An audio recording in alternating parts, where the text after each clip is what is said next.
स्वागत है बच्चों, फिर से आपके अपने A to E क्लासेस में। मैं आपका फिजिक्स गुरु स्वागत करता हूं बीएससी मेजर पेपर के दुनिया में, जिसमें हम लोग अब स्टार्ट कर चुके हैं। एग्ज़ाम बहुत सामने आ गया है, तो आज हमारा पहला सेक्शन आने वाला है, यानी आ रहा है, जो जैसे कि आपको दिख रहा है वेक्टर कैलकुलस।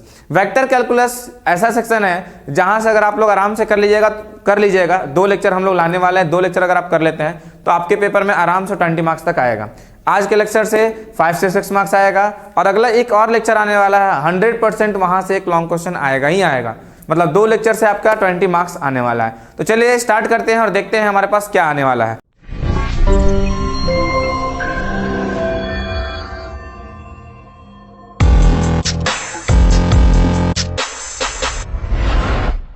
तो वेक्टर कैलकुलस का पहला टॉपिक हमारे पास क्या आ रहा है? ऑपरेटर। ऑपरेटर जैसा कि नाम से समझ में आ रहा है कि किसी चीज को ऑपरेट करने वाला।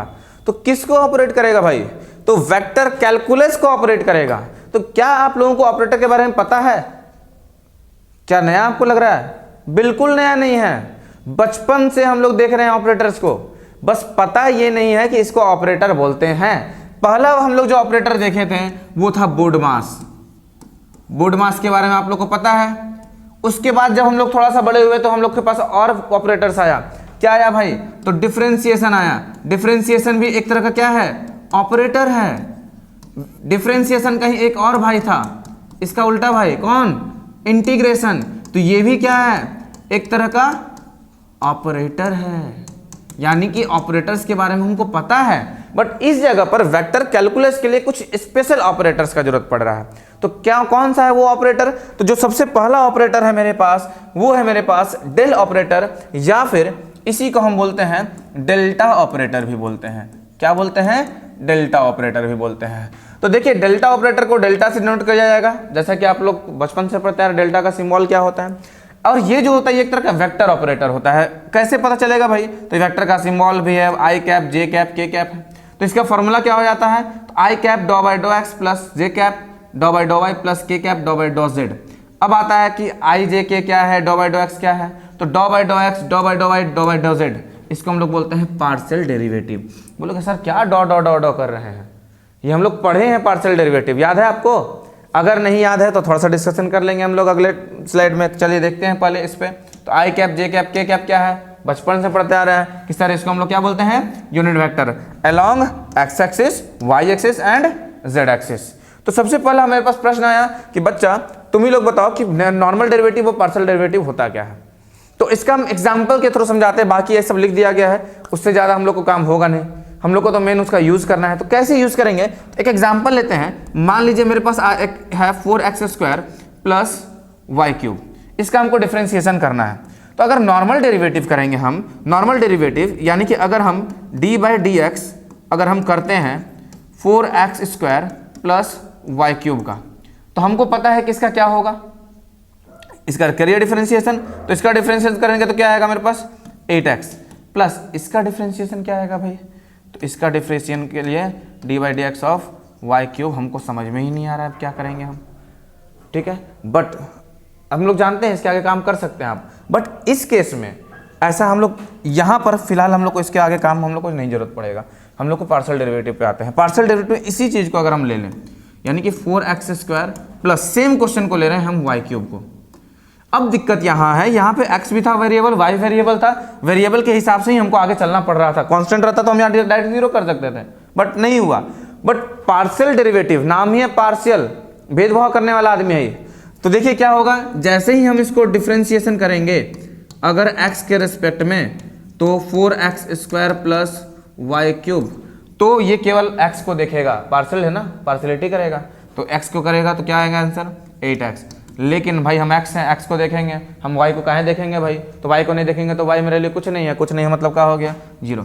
ये सब बात अलग चीज़ है, बट ये एक्चुअली कैसा बिहेव करता है तो वेरिएबल, बट पार्शियल डेरिवेटिव के हिसाब से, चूंकि इस जिसके रेस्पेक्ट में हम लोग करेंगे काम नहीं, तो वो जो होगा वो क्या कैसा बिहेव करेगा? कांस्टेंट के जैसा बिहेव करेगा। बोलिए बात समझ में आया? इसीलिए इस कैलकुलस में हम लोग क्या करते हैं? पार्शियल डेरिवेटिव का यूज करते हैं। क्लियर है? चलिए हम लोग चलते हैं अगले वाले सेक्शन में। अब हमारे पास आता है सबसे पहला कि लैप्लेसियन ऑपरेटर क्या होता है। तो लैप्लेसियन, डेल्टा ऑपरेटर हम लोग पढ़ लिए। तो डेल्टा ऑपरेटर को हम लोग किससे लिखते थे?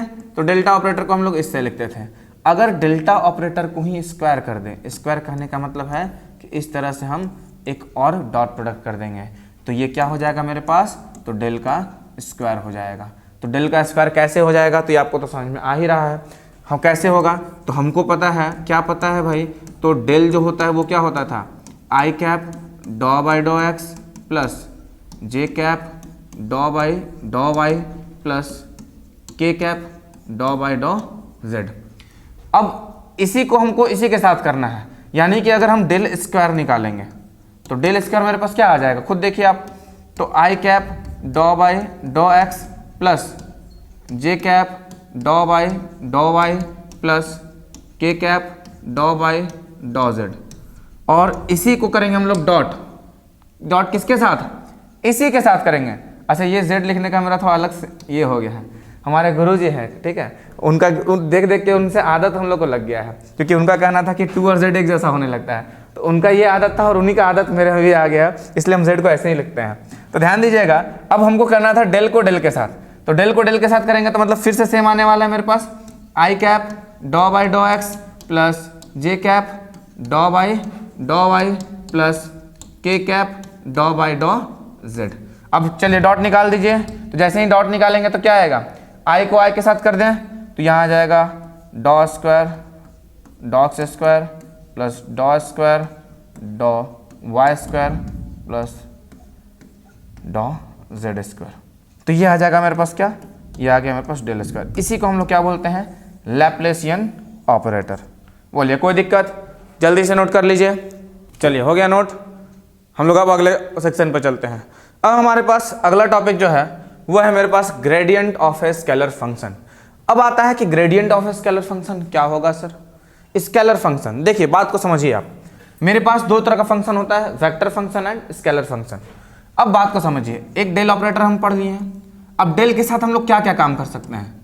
एक तो यहाँ पर हम एक स्केलर फंक्शन को मल्टीप्लाई कर सकते हैं, तो मल्टीप्लाई नहीं होता है, वेक्टर का है तो वेक्टर के टर्म में दो चीज होता है, डॉट या फिर क्रॉस।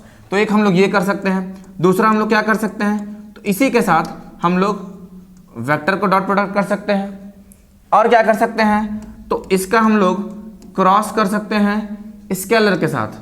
तो स्केलर के साथ अगर हम क्रॉस करेंगे, स्केलर क्रॉस हो या फिर डॉट हो तो दोनों सेम होता है, इसलिए ये वाला जो केस होता है ये पॉसिबल नहीं है। तो अब बच क्या रहा है मेरे पास, तो अब बच रहा है मेरा इसके साथ क्रॉस। तो इस 4 बेसिस पे, या 4 तो एक कैंसिल हो गया, 3 बेसिस पे इसका 3 अलग अलग नाम है। एक है मेरे पास जैसा कि दिख रहा है ग्रेडियंट, फिर डाइवर्जेंस एंड फिर कर्ल। तो क्या होता है, कैसे होता है, हम लोग बारी बारी से बात करते हैं। तो जहां पे आपको पता चल ही गया कि हम लोग क्या करेंगे, सिंपल सा काम करेंगे। ग्रेडियंट को हम लोग कैसे करेंगे, तो इट इज डिफाइंड एज, ये कैसे डिफाइन होता है, तो ध्यान दीजिएगा, इसको हम लोग बोलेंगे ग्रेडियंट को बोलते हैं ग्रेड, और ये किसका होता है कि स्केलर फंक्शन का। मान लेते हैं स्केलर फंक्शन यहाँ क्या ले लिए हम लोग, फाई, तो ग्रेड फाई क्या हो जाएगा, तो इसको हम लोग को सिंपल कर देना है डेल डॉट फाई। अगर if as phi scalar function है, स्केलर फंक्शन की जगह एक्स वाई और जेड कुछ मान लीजिए रहेगा, तो इसके जगह हम लोग ग्रेड फाई की जगह क्या लिख सकते हैं, तो ग्रेड फाई जो हो जाएगा वो हो जाएगा डॉ, तो यहाँ हो जाएगा आई डॉ बाई डॉ एक्स प्लस जे डॉ बाई डॉ वाई प्लस के डॉ बाई डॉ जेड, और इसका डॉट हो जाएगा किसके साथ, फाई के साथ। तो अब यहाँ पे क्या करेंगे हम, अब चूंकि स्केलर है तो स्केलर तो सिंपल सा मल्टीप्लिकेशन होगा, तो यानी कि आई हो जाएगा डॉ आई कैप डॉ साई बाई डॉ एक्स प्लस जे कैप डॉ फाई बाई डॉ वाई, सिमिलरली दिस। तो इसी को हम लोग क्या बोल देंगे, ये आ जाएगा मेरे पास, क्या आया है, तो ये आया है मेरे पास ग्रेड फाई। ठीक है, कोई दिक्कत, आराम समझ में आ रहा है। ये तो हो गया इसका बात, बट इसका फिजिकल सिग्निफिकेंस क्या होता है भाई, समझना होगा। तो इसका फिजिकल सिग्निफिकेंस पर बात करते हैं। तो जैसा कि आपको दिख रहा है यहाँ पे फिजिकल सिग्निफिकेंस में, देखिए अगर मान लीजिए मेरे पास कोई एक कर्व है और इस कर्व में कोई एक पॉइंट है मेरे पास x not, y not and z not, तो देखिए ध्यान दीजिए, अगर हम ग्रेडियंट निकाल रहे हैं इस पॉइंट पर, then point will be a vector quantity. Point कैसा होना चाहिए, vector quantity whose direction is along the normal to the curve. Normal का मतलब समझ में आता है? नॉर्मल के लिए हम लोग क्या करते हैं, यूनिट वेक्टर निकालते हैं। वेक्टर आप पढ़े होंगे, वेक्टर में पढ़े होंगे अगर आप, तो यूनिट वेक्टर जो होता है वो हमेशा नॉर्मल होता है, यानी कि इस जगह पर हमको क्या निकालना है, यूनिट वेक्टर निकालना है। तो सिंपल सा फॉर्मूला है, यूनिट वेक्टर का हमको फॉर्मूला पता है। अब किसका, डाइवर्जेंस का, ग्रेडियंट का कर रहे हैं हम, तो ग्रेडियंट ऑफ फाई, और फिर ये हो जाएगा इसके साथ। कैसे होगा, क्योंकि हम देख रहे हैं कि ग्रेड फाई जो निकाले हम, ग्रेड फाई, इसमें अगर आपको याद होगा अभी किए तो यहाँ क्या आ रहा था, इस टर्म में आ रहा था, तो ये जो आ रहा है मेरे पास आई कैप और जे कैप आ रहा है ना जी, आ रहा है ना। तो आई कैप जे कैप का मतलब क्या होता है, ये वेक्टर है, और वेक्टर का तो हम लोग यूनिट वेक्टर निकाल सकते हैं। यूनिट वेक्टर का सिंपल से ये फॉर्मूला होता है, आपको याद होगा कि एन कैप जो होता था वो होता था ए वेक्टर और बाई, या ए वेक्टर ए कैप ले लीजिए आप, ठीक है। ए कैप अगर लेते थे, यूनिट वेक्टर निकालेंगे अगर ए का, तो A cap and by magnitude of A cap. तो यहाँ पे देखिए क्या है मेरे पास, सिंपल सा है, ग्रेड फाई, अब बाई क्या हो जाएगा, मैग्नीट्यूड। अब ग्रेड फाई को लिखते हैं कैसे हैं, तो इससे लिखते हैं, सिंपल है बहुत। चलिए अगला चीज पर चलते हैं हम लोग। नेक्स्ट है मेरे पास डाइवर्जेंस। डाइवर्जेंस क्या होता है भाई, हम लोग अभी देखें स्केलर फंक्शन का हो गया, तो अब क्या बचा, वेक्टर फंक्शन का। तो वेक्टर फंक्शन करेंगे, यानी कि अगर हम डेल्टा कर दें किसके साथ, v के साथ, तो इसी को हम लोग क्या बोल देंगे, डाइवर्जेंस, यानी कि इसको हम लोग बोलेंगे डाइवर्जेंस ऑफ वेक्टर v, ठीक है। अगर मान लेते हैं मेरे पास इफ यहाँ पर v वेक्टर को मान लीजिए आप लोग क्या ले लें, तो मान लेते हैं x आई कैप प्लस वाई जे कैप प्लस z के कैप। अगर इस तरह से कुछ भी ले लीजिए आप लोग, x1 y1 ले रहे हैं तो x1 y1 ही ले लेते हैं। तो अब यहाँ पे अगर इसका डाइवर्जेंस निकालना है, तो डाइवर्जेंस के लिए सिंपल सा काम करना है आपको, तो डेल को लिख लिया जाए, तो डेल क्या हो जाएगा, आई डॉ बाई डॉ एक्स प्लस जे डॉ बाई डॉ वाई प्लस के डॉ बाई डॉ जेड। अब इसका हमको निकालना है डॉट प्रोडक्ट किसके साथ, v वेक्टर के साथ, तो यानी कि x1 आई कैप y1 जे कैप और z1 के कैप। तो अब यहां से हम क्या कर देंगे, i को i के साथ कीजिए, तो अब यहां पे मिलने वाला है मेरे पास डॉ बाई डॉ x ऑफ x1 प्लस डॉ बाई डॉ y ऑफ y1 प्लस डॉ बाई डॉ z ऑफ z1। यानी कि यहां से हमको समझ में आ रहा है कि अगर पूछ दिया जाए कि डाइवर्जेंस जो होता है वो वेक्टर ऑपरेटर होता है या स्केलर ऑपरेटर होता है, तो बोलिएगा सर आंसर में देखिए कहीं पे तो आई जे के आ ही नहीं रहा है, मतलब डायरेक्शन तो है ही नहीं, डायरेक्शन नहीं है तो वेक्टर फंक्शन नहीं होगा। तो कैसा फंक्शन हो जाएगा, स्केलर फंक्शन। मतलब डाइवर्जेंस जो है वो कैसा ऑपरेटर है, स्केलर ऑपरेटर है। बोले क्लियर है। डाइवर्जेंस वर्ड बचपन से आप लोग सुनते आ रहे होंगे, यानी क्लास 12th में आप लोग जब पढ़े होंगे, तो जब फ्लक्स पढ़ रहे होंगे तो वहाँ पे डाइवर्जेंस पढ़े होंगे, और भी बहुत सारे जगह पढ़े होंगे। तो होता क्या है डाइवर्जेंस का मतलब, जैसा कि आप लोग को पता है डाइवर्जेंस का मतलब बाहर की तरफ जाना, और एक और पढ़े थे कन्वर्जेंस, लेकिन कन्वर्जेंस वर्ड कहीं पे आता नहीं है फिजिक्स में, तो उसको नहीं आता है तो हम लोग क्या बोलते हैं, तो इस वाले केस में यानी इसके केस में जो डाइवर्जेंस होता है वो हमेशा क्या होता है, पॉजिटिव होता है। और अगर डाइवर्जेंस नेगेटिव हो गया, नेगेटिव डाइवर्जेंस का मतलब हो गया डाइवर्जेंस का नेगेटिव मतलब उल्टा हो गया, उल्टा मतलब ही तो वही होता है ना, एक जगह मिलना, यानी कि फ्लक्स अगर रिलीज हो रहा है तो डाइवर्जेंस है, इस तरह से कन्वर्जेंस है। अब आता है कि तो तीसरा क्या होगा, तो अगर डाइवर्जेंस निकाल रहे हैं और आंसर अगर 0 आ गया तो इसको हम लोग बोलते हैं यहाँ कोई डाइवर्जेंस नहीं हो रहा, कोई डाइवर्जेंस नहीं हो रहा, तो क्या बोलते हैं, जीरो डाइवर्जेंस को हम लोग क्या बोलते हैं, ध्यान दीजिएगा, zero divergence, zero divergence is called solenoidal, is called solenoidal. अब बात आता है कि सर सॉलिनॉइडल कैसे होगा, तो सॉलिनॉइडल के बारे में थोड़ा सा प्रैक्टिकली सोचिए आप, तो कॉमन सेंस से सॉलिनॉइड जो होता है वो कुछ कैसा स्ट्रक्चर होता है, अगर आपको पता होगा तो ऐसा कुछ स्ट्रक्चर होता है, इस तरह से होता है। तो अगर इस तरह से हो रहा है तो हम देख रहे हैं एक बार अंदर की तरफ फिर बाहर की तरफ, अंदर की तरफ बाहर की तरफ। तो अगर देखा जाए तो कन्वर्जेंस डाइवर्जेंस, कन्वर्जेंस डाइवर्जेंस, तो नेट क्या आएगा, पॉजिटिव नेगेटिव मिलकर के 0, तो 0 हो जाएगा तो क्या आ जाएगा, सॉलिनॉइडल। तो कहीं पर अगर कोई क्वेश्चन आपको मिल रहा है सॉलिनॉइडल का और वहां पे पूछ दिया जाए कि डाइवर्जेंस क्या होगा, तो कैलकुलेट नहीं कीजिएगा फटाफट, सीधे आंसर हमको पता है सॉलिनॉइडल का क्या आएगा, 0। पता है, क्लियर है, समझ में आ गया? चलिए बहुत बढ़िया। अब हम लोग चलते हैं नेक्स्ट टॉपिक पे। नेक्स्ट टॉपिक है हमारा कर्ल। कर्ल के बारे में जैसा कि हम लोग अभी बोले कि 3 टॉपिक हम लोग को पढ़ना था, तो तीसरा टॉपिक क्या हो जाएगा? अगर हम डेल ऑपरेटर कर दें किसके साथ? क्रॉस कर देंगे किसी वेक्टर के साथ, तो इसी को हम लोग क्या बोल देंगे? ये हो जाएगा मेरे पास कर्ल। किसका? कर्ल v का। बोलिए बात समझ में आया? तो कर्ल यानी कि क्रॉस प्रोडक्ट निकालने का आपको पता है। अगर मान लेते हैं मेरे पास v वेक्टर जो है, इफ़ v वेक्टर को कुछ ले लिया जाए, क्या लिया जाए भाई? तो वहीं ले लेते हैं हम x1 i cap plus y1 j cap plus z1 k cap. तो कर्ल निकालेंगे हम, तो कर्ल ऑफ वेक्टर v ये क्या हो जाएगा? तो क्रॉस किसका किसका?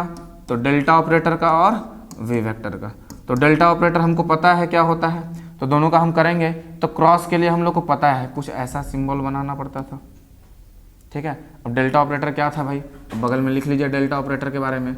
हालांकि इतना किए हैं कि हम लोग को तो याद ही हो गया होगा, i डॉ बाई डॉ एक्स प्लस j डॉ बाई डॉ वाई प्लस k डॉ बाई डॉ z। अब क्रॉस किया जाए, तो जैसे ही क्रॉस करेंगे तो क्रॉस के लिए सबसे पहला i j और फिर k, उसके बाद इसके साथ हम क्या लगा देंगे? तो ये हो जाएगा डॉ बाई डॉ एक्स, डॉ बाई डॉ वाई, डॉ बाई डॉ z। और फिर यहाँ हो जाएगा x1 y1 एंड z1। अब इसके बाद का आप लोग को मैट्रिक्स सॉल्व करने आता है? पक्का आता है? नहीं आता है तो वेट कीजिएगा, न्यूमेरिकल जब हम लोग करेंगे इसका तो उसमें हम लोग समझ लेंगे फिर से, ठीक है। चलिए हम लोग अगले सेक्शन पे चलते हैं। अगला सेक्शन है हमारा physical significance of curl of A vector. Curl का मतलब ही होता है रोटेशन, यानी कि अगर किसी भी जगह पर अगर आपको रोटेशन का दिख जाए तो उसी को हम लोग क्या बोलेंगे? कर्ल बोलेंगे। यानी कि the curl of vector v is measure of how much the vector v curls around the point. जैसे अगर मेरे पास ये एक दिया हुआ है, एक डायग्राम है, इस पॉइंट पर ये कितना कर्ल हो रहा है उसी को हम लोग क्या बोल देंगे? क्या बोल देंगे? तो इसको हम लोग बोल देंगे कर्ल ऑफ ए वेक्टर। बोलिए समझ में आ रहा है बात? चलिए अब यहाँ पे देखिए बोला गया है अगर कर्ल मेरे पास 0 आ रहा है, कर्ल 0 आ रहा है, इसका मतलब क्या होगा? वो रोटेशन नहीं करेगा, रोटेट नहीं करेगा तो कैसा वेक्टर हो जाएगा? इररोटेशनल वेक्टर हो जाएगा। बोलिए कोई दिक्कत? कॉमन सेंस से समझिएगा तो वेक्टर बहुत ईजी है। चलिए हम लोग क्वेश्चन करते हैं। बहुत ही सिंपल सा क्वेश्चन पूछा जा रहा है कि अगर मेरे पास ग्रेडियंट निकालना है इस क्वेश्चन में 3x² minus Y cube Z square, कैसे निकालेंगे भाई? तो चलिए ग्रेड फाई निकालते हैं हम लोग। तो ग्रेड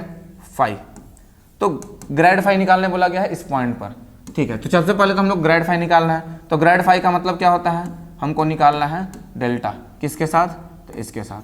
तो निकाला जाए भाई, तो इसका निकालेंगे तो ये निकालेंगे हम लोग आई कैप आएगा डॉ बाई डॉ एक्स प्लस जे कैप डॉ बाई डॉ वाई प्लस के कैप डॉ बाई डॉ जेड।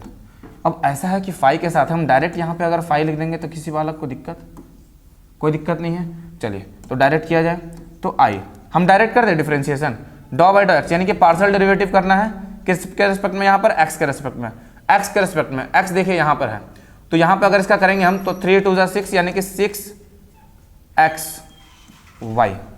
इसका हो जाएगा। अब ध्यान दीजिए माइनस, अब यहाँ पर y के रेस्पेक्ट में, चूंकि यहाँ पे x था नहीं तो x नहीं था, तो इसका मतलब वो कांस्टेंट, और कांस्टेंट का डिफरेंशिएशन 0। तो देखिए अगला में देखते हैं y के टर्म में। जब y के रेस्पेक्ट में करेंगे तो देखिए यहाँ पर y का रेस्पेक्ट में कर रहे हैं तो ये कांस्टेंट के जैसा बिहेव करेगा। कांस्टेंट का जब डिफरेंशिएशन या इंटीग्रेशन नहीं होता है, अगर वो वेरिएबल के साथ मल्टीप्लाई है तो यानी कि इस केस में क्या हो जाएगा? मेरे पास y के रेस्पेक्ट में कर रहे हैं तो मेरे पास इस यहाँ पे j कैप था तो j कैप को लिखिए आप। उसके बाद y के रेस्पेक्ट में कर रहे हैं तो y तो ये हो गया, तो आंसर यहाँ पे क्या हो जाएगा? 3x²। और क्या हो जाएगा? माइनस, क्योंकि यहाँ पर y के रेस्पेक्ट में कर रहे हैं, यहाँ भी है, तो ये हो जाएगा फिर 3y² और फिर ये हो जाएगा z²। के रेस्पेक्ट में कर रहे हैं अब यहाँ पर तो हो जाएगा प्लस के, होगा ना जी? अच्छा देखिए ये प्लस था ना, यहाँ प्लस होगा। आई डिफरेंशिएशन इसका कर दिए, अब जे वाले का हम लोग इसमें कर दिए। अब के वाले में क्या है? डॉ बाई डॉ जेड है, यानी कि डॉ बाई डॉ जेड, जेड देखिए इसमें कुछ नहीं है मतलब ये 0, ये तो यानी कि यहाँ पर हो जाएगा माइनस, तो हो जाएगा 2z y क्यूब। ये आ गया मेरे पास क्या, ये आ गया मेरे पास ग्रेडियंट। अब पूछा गया है एट पॉइंट किस पर, 1 पर, -2 पर, -1 पर, मतलब x पर, y पर, z पर। बस वैल्यू को पुट किया जाए तो देखिए कितना आएगा मेरे पास, पुट कीजिए। तो पुट करेंगे तो आएगा मेरे पास I6 इंटू x का वैल्यू कितना है 1, इंटू y का वैल्यू कितना है -2। ठीक है, ये हो गया मेरे पास x ये वाला, प्लस j कैप 3x का स्क्वायर मतलब 1 का स्क्वायर, और फिर -3y का स्क्वायर मतलब -2 का स्क्वायर, और फिर z का स्क्वायर, z का मतलब फिर -1 का स्क्वायर। ये हो गया z का, प्लस k का देखिए k कैप, अब क्या हो जाएगा -2 z कितना है मेरे पास -1, और फिर y का क्यूब मतलब -2 का क्यूब। चलिए अब सॉल्व किया जाए तो देखिए यहाँ पे क्या आएगा, यहाँ माइनस है तो -12i कैप, यहाँ देखिए माइनस का स्क्वायर किए खत्म, माइनस का स्क्वायर हुआ खत्म, लेकिन यहाँ माइनस बच रहा है, तो प्लस j कैप, यहाँ हो रहा है मेरे पास 3 - 4 इंटू 3 12, ये हो रहा है। चलिए फिर प्लस k कैप में देखिए माइनस ये तो प्लस हो गया, k कैप माइनस प्लस यानी कि 2, और फिर 1 मिनट ये सारा मल्टीप्लाई है, 2 2 × 4 2 8 2 16 हो रहा है, लेकिन यहाँ देखिए एक माइनस रह जा रहा है, यानी कि हो रहा है -16 होगा k कैप, और यहाँ हो जाएगा -16। तो चलिए फाइनल आंसर क्या आया, -12i, यहाँ हो जाएगा -9j कैप, और फिर -16 k कैप। तो ये आ गया मेरे पास ग्रेडियंट किसका, इस फंक्शन का। बहुत ईजी है, आराम से समझ में आ रहा है, कोई दिक्कत तो नहीं हो रहा है, बहुत ही सिंपल सा पार्शियल डेरिवेटिव पार्शियल डिफरेंशिएशन करना था और आंसर लाना था, कोई दिक्कत नहीं है। चलिए अगले क्वेश्चन पर चलते हैं। अगला क्वेश्चन हमारा देखिए क्या पूछा गया है, find a unit normal vector to the surface.